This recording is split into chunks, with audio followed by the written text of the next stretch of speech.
Ma famille a ri quand je suis entré seul au mariage. Elle n'a même pas pu trouver un cavalier, a chuchoté ma sœur. Mais alors les portes se sont ouvertes à la volée, et un milliardaire est entré, m'a pris la main et a dit « Désolé d'être en retard, mon amour ». Ce qu'il a fait ensuite a laissé tout le monde pétrifié. Les rires m'ont assailli avant même que j'atteigne l'entrée, ils s'échappaient de l'immense salle de bal, lustrée et scintillante sous des centaines de douces lumières dorées, la musique montait de l'orchestre live, le tintement des verres de champagne, le claquement des talons sur le sol en marbre et le brouhaha montant comme la vapeur dans une cocotte minute. Avant de commencer, laissez un commentaire et dites-nous ce que vous feriez dans cette situation, soyez honnêtes, dites-le moi dans les commentaires ci-dessous, nous lisons chaque commentaire, commençons. Je suis entré seul, les têtes se sont tournées, non pas parce que j'étais en retard, non pas parce que j'étais habillé différemment, mais parce qu'à leurs yeux, je n'avais rien à faire là sans quelqu'un, n'importe qui, à mes côtés. La voilà, murmura quelqu'un près du bar. Waouh, ricana ma cousine Élise, courageux de sa part de se montrer en solo. Elle n'a même pas pu trouver un cavalier, chuchota ma sœur Rachel à la femme à côté d'elle, assez fort pour que toute la salle l'entende, c'est honnêtement triste. Je n'ai pas bronché, j'ai juste continué à marcher. La robe bleu marine que je portais n'était pas de marque, elle n'était pas neuve, je l'avais cousue moi-même après le travail pendant 3 nuits d'affilée parce que le loyer passait en premier et que la vie ne venait pas avec des filets de sécurité. Mes talons étaient empruntés, mes ongles nus, mon rouge à lèvres d'un rouge de pharmacie, mais ma colonne vertébrale était incassable. L'odeur des roses et des parfums chers était épaisse dans l'air, chaque table était dressée avec du cristal, les lustres dégoulinaient d'élégance et la scène était décorée comme quelque chose sorti d'un magazine. Le mariage de Rachel était l'événement le plus extravagant que ma famille ait jamais organisé, elle épousait Greg Madison, héritier de Wall Street, fortune de 3e génération, avec assez de charme pour faire la une des journaux, et moi, j'étais la fille oubliée, celle qui avait quitté la maison sans fond en fiducie ni véritable emploi, celle qui travaillait dans une librairie d'occasion du centre-ville et ne publiait pas de photos de luxe en ligne, celle qu'ils essayaient d'effacer des cartes de vœux. Je me suis dirigé vers le coin de la salle de bal, vers la table intitulée « Famille éloignée et cavalier, seul ». Personne ne m'a salué, pas mes parents qui évitaient mon regard depuis leur table VIP, pas mon frère qui m'appelait autrefois sa meilleure amie mais qui maintenant ne hochait même pas la tête. L'air était lourd de jugement. J'avais à peine tiré la chaise quand tante Nancy s'est penchée de la table voisine et a demandé avec un sourire narquois « Alors, Harper, toujours célibataire ?» J'ai levé les yeux. Toujours en vie. Elle a eu un sourire pincé et s'est détournée. Je me suis assise, l'estomac noué. Rachel avait clairement fait comprendre que je n'avais pas ma place ici, m'inviter n'était que pour sauver les apparences, une formalité, un rappel de qui avait gagné. Mais j'ai refusé de craquer. Puis c'est arrivé. Les portes de la salle de bal, massives, ornées et à poignées dorées, se sont ouvertes en grand avec un grand boom. La conversation s'est arrêtée, l'orchestre a raté une mesure, tout le monde s'est retourné. Debout dans l'embrasure de la porte se tenait un homme en costume gris anthracite taillé sur mesure, des gouttes de pluie s'accrochant encore à sa veste, les cheveux ébouriffés, la cravate desserrée juste assez pour le faire ressembler au rêve de chaque femme. Il est entré comme s'il possédait la pièce, confiant, concentré, imparable. Et puis ses yeux ont trouvé les miens. Mon souffle s'est coupé. Il a traversé la salle, dépassant les invités stupéfaits, ses talons claquant sèchement contre le marbre, droit vers ma table. Je me suis levé d'instinct, complètement figé. Il n'a pas hésité. Il m'a pris la main, s'est penché près de moi et a dit avec un sourire chaleureux, « Désolé d'être en retard, mon amour. » J'ai cligné des yeux. Il a chuchoté juste pour que je l'entende, « Joue le jeu », puis plus fort, à tout le monde, il s'est tourné avec un charme taillé dans le diamant et a dit, « La circulation était un cauchemar, mais je ne pouvais pas manquer de célébrer le grand jour de ta sœur. » Toute la salle de bal semblait retenir son souffle. « Je suis Nathan, » dit-il en jetant un coup d'œil vers mon père et Rachel, le fiancé d'Harper. Une fourchette tomba bruyamment sur une assiette quelque part. Des halètements parcoururent la pièce comme une rafale de vent. Rachel avait l'air d'avoir avalé une brique, l'expression de Greg changea, la bouche de ma mère s'ouvrit et se ferma comme un poisson, la mâchoire de mon père se crispa. Nathan m'adressa le plus doux des sourires, rassurant, sûr, puissant, et j'ai réalisé que ce n'était pas seulement une performance, c'était le début de quelque chose qu'il ne verrait jamais venir. Pendant quelques secondes, personne n'a bougé. Pas une seule âme dans cette salle de bal ne savait quoi faire de l'image qui se tenait maintenant devant eux, moi, la soi-disant honte de la famille, avec un milliardaire me serrant la main comme si j'étais son monde entier. Puis vinrent les chuchotements. Fiancé? Depuis quand? Est-il sérieux? C'est Nathan Hay, n'est-ce pas? De Hay Holdings? Mon cœur battait la chamade. Nathan Hay. Ce Nathan Hay. Le nom n'était pas seulement reconnaissable, il était légendaire. Un milliardaire de la tech qui avait disparu de la liste Forbes non pas parce qu'il perdait de l'argent, mais parce qu'il avait racheté la société de médias qui la publiait. Il était réel, debout juste à côté de moi, me tenant la main comme si elle lui appartenait. Le visage de Rachel se tordit. Elle descendit de la scène du mariage dans sa robe ivoire scintillante, ses talons tapant rapidement sur le sol, son sourire de mariée parfaite disparut. Qu'est-ce que c'est que ce bordel, siffla-t-elle, gardant à peine sa voix basse. Tu as amené un faux fiancé à mon mariage? Nathan ne broncha pas, faux, demanda-t-il doucement. C'est une supposition audacieuse pour quelqu'un qui ne savait même pas que sa sœur parle toujours couramment français, détient 3 brevets et fait du bénévolat le week-end. Rachel cligna des yeux. Il se tourna vers son marié. Greg, n'est-ce pas? Plaisir. J'ai lu vos projections trimestrielles. Audacieux de parier sur cette fusion l'année prochaine. Vous voudrez peut-être reconsidérer les implications fiscales, cependant. Juste une pensée. Greg se raidit. Je n'ai pas dit un mot. Je suis resté immobile, respirant à peine. Nathan me regarda de nouveau, sa voix soudainement douce. Ça va? J'ai hoché la tête lentement, suivant à peine ce qui se passait. Il sourit, et cela ressemblait à un bouclier. Bien. Tu avais l'air si seul quand je suis entré. Je ne pouvais pas laisser faire ça. Halètement à nouveau, maintenant plus fort. Mon père se leva, sa voix tranchant à travers la pièce. Nathan Hay? Vous vous attendez à ce que je croie que vous sortez avec elle? La mâchoire de Nathan se tendit légèrement, mais sa voix était calme. Je n'ai pas besoin de m'expliquer à vous. Elle n'a été qu'un échec, dit froidement mon père en agitant la main. Elle a quitté la famille, gâché des opportunités. Elle est la raison pour laquelle sa mère. Assez, claqua Nathan.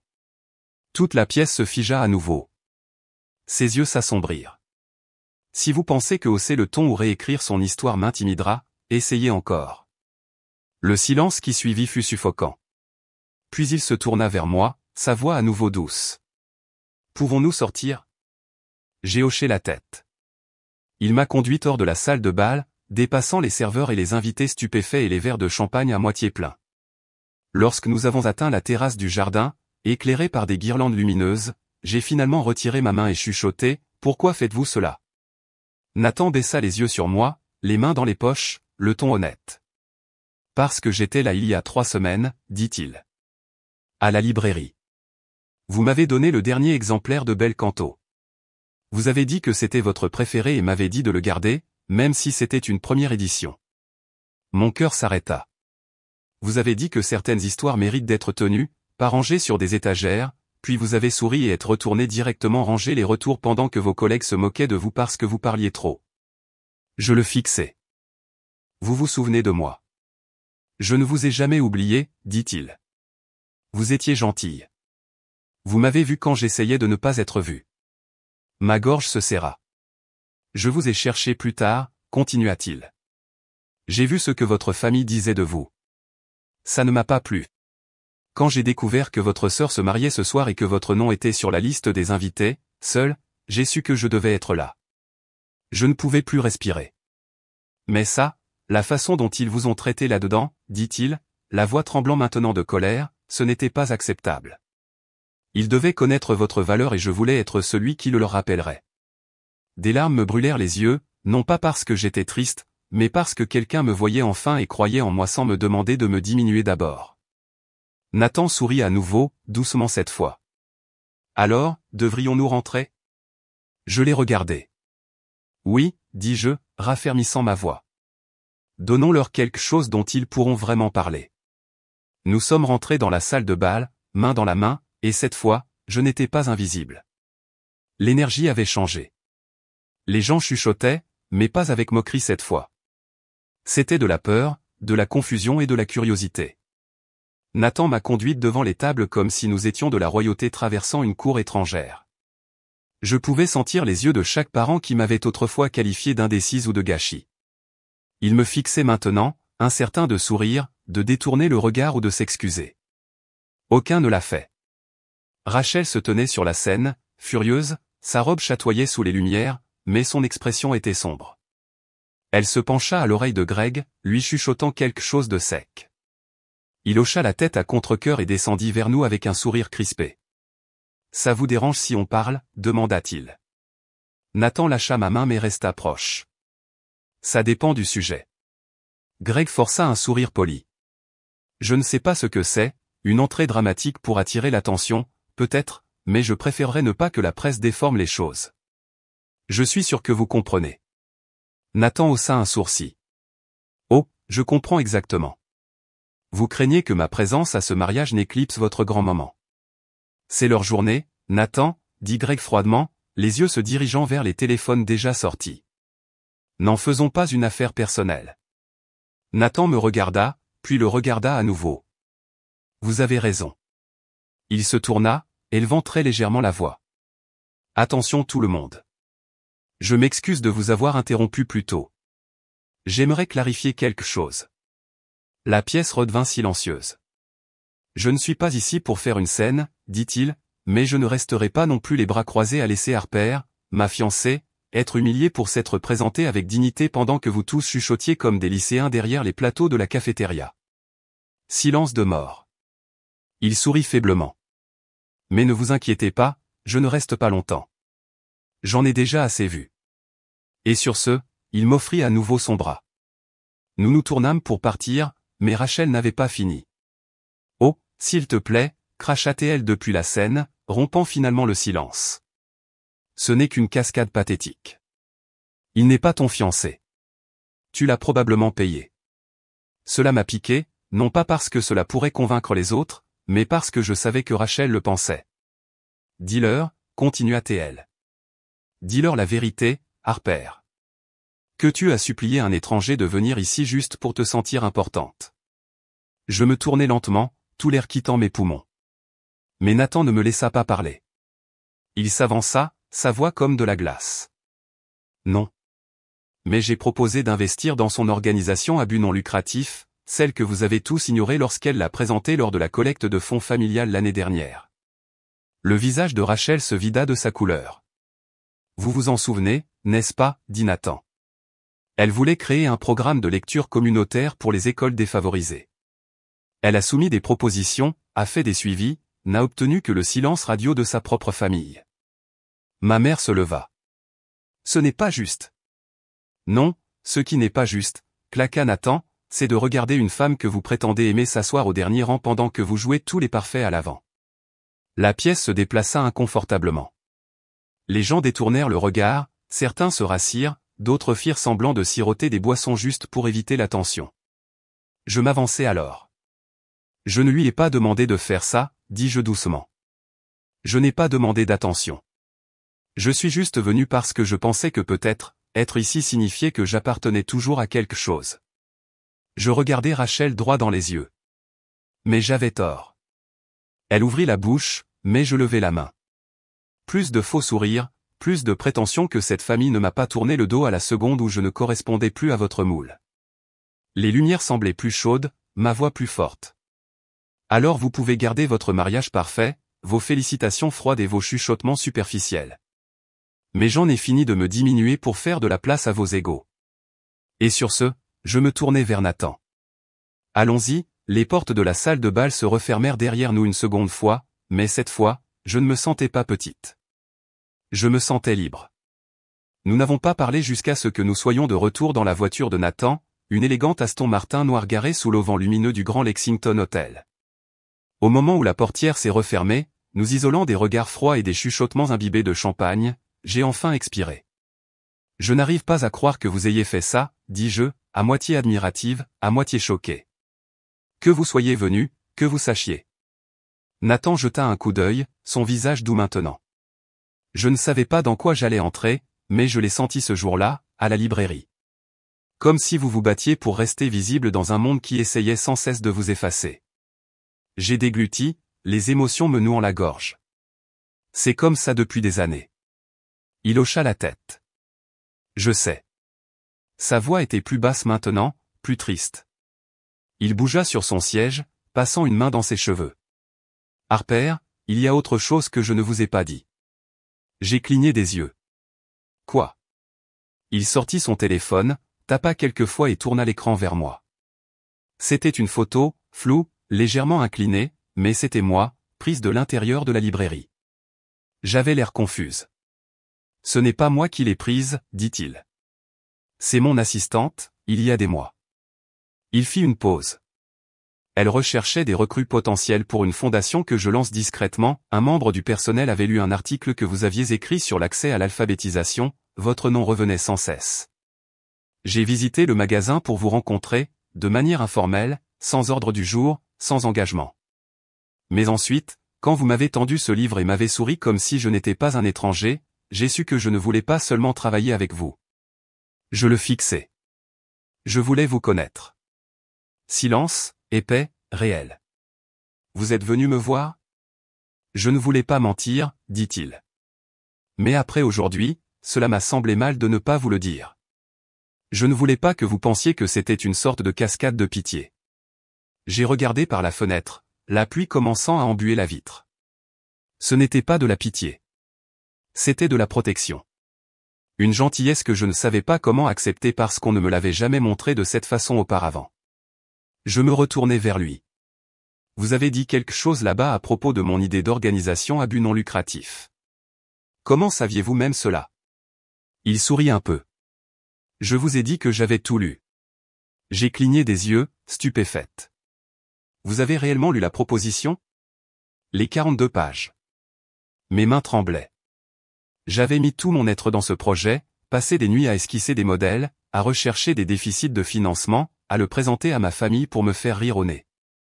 Je veux le financer, dit-il doucement. Pas seulement parce que c'est bien, mais parce que vous l'êtes. Ma gorge se serra. Vous ne me connaissez même pas, je sais ce que c'est que d'être invisible dans une pièce pleine de gens qui ne voient que ce qu'ils veulent, dit-il. Et je sais à quoi ressemble le courage quand il entre seul dans une salle de bal, portant des talons empruntés et la dignité comme une armure. Les larmes sont venues alors, non pas parce que j'étais triste, mais parce que pour la première fois de ma vie, je me sentais vu. Il prit ma main, sa prise chaude et stable. Mais Harper, ajouta-t-il, si nous faisons cela, votre fondation, votre travail, ce doit être entièrement le vôtre. Je ne veux pas de gros titres, je ne veux pas de presse. Je veux juste être le type qui se tient derrière la femme qui a tout changé. J'ai ri à travers les larmes, secouant la tête. Vous êtes incroyable. Non, dit-il en souriant. Je crois juste en vous. Nous sommes restés assis là un long moment, la pluie tapant doucement sur les vitres, les lumières de la ville se reflétant sur le pare-brise comme des étoiles. Puis mon téléphone a vibré. Je l'ai vérifié et je me suis figé. C'était un message de Rachel. Tu penses que c'est fini? Cette cascade a peut-être fonctionné ce soir, mais n'oublie pas que je sais qui tu es vraiment. Mon cœur se tordit. Je l'ai montré à Nathan. Il l'a lu, puis a calmement pris mon téléphone et l'a posé face contre la console. Elle a peur, dit-il. Et les gens qui ont peur ripostent. J'ai hoché la tête lentement. Elle va essayer de me détruire. Nathan se pencha plus près. Alors il est temps, dit-il à voix basse, que tu arrêtes de la laisser gagner. Le lendemain matin, le SMS de Rachel n'était pas seulement une menace, c'était un avertissement. À midi, des messages tourbillonnaient en ligne, quelques vieilles photos de mon année d'abandon d'université, un titre d'article mal cité d'un blog que je n'avais jamais approuvé, quelqu'un a même affirmé que je simulais les fiançailles pour de l'argent. Rachel avait clairement mis le paquet. Nathan n'a pas dit grand-chose. Au lieu de cela, il a passé un appel discret. 2 heures plus tard, je me tenais derrière lui lors d'une conférence de presse dans le salon d'un hôtel du centre-ville, trop choqué pour parler. Et pour mémoire, dit Nathan dans le micro, calme et précis, cette femme n'est pas seulement ma fiancée, elle est aussi la fondatrice d'une initiative nationale de lecture entièrement financée qui sera lancée le mois prochain. Et elle n'a pas besoin de mon nom, elle a le sien, c'est Harperland. Les appareils photo crépitèrent, les journalistes se penchèrent. La campagne de diffamation numérique de Rachel fut anéantie. Ce soir-là, je suis rentré dans mon minuscule appartement, pas un pantouse. J'ai fait du thé. Je me suis assise en silence. Et pour la première fois depuis des années, je me suis senti fier. Je n'étais pas seulement la cavalière de quelqu'un, ou l'ombre de quelqu'un, ou l'échec de quelqu'un. J'étais moi. Quand Nathan s'est présenté devant ma porte plus tard, tenant ce même livre en première édition, il a souri doucement et a dit « Je t'ai dit que certaines histoires méritent d'être tenues. » Cette fois, je l'ai cru, et j'ai cru en moi, la fille qui était entrée seule au mariage ne marchait plus jamais seule.